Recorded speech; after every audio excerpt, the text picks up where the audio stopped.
So this is my '05 Ford Ranger.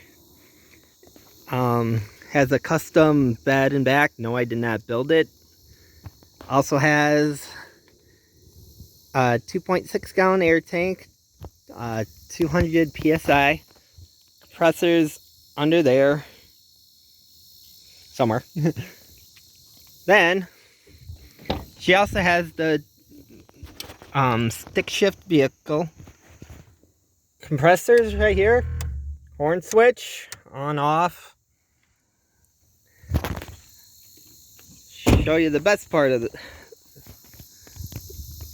this. So I've got a total of 3 horns. Yeah, you can see 2 of them, 2 trumpets here, all in one here. Train horn right here. So under the hood, train horns. Got the wolo bad boy similar to it, with the wolo big rig horns. Now my train horn is illegal, but that's what the off switch is for. So, standard city horns.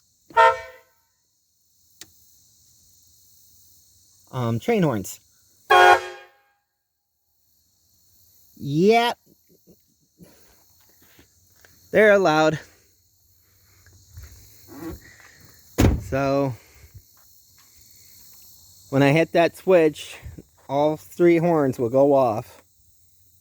Well, that's the end of this one. Thank you.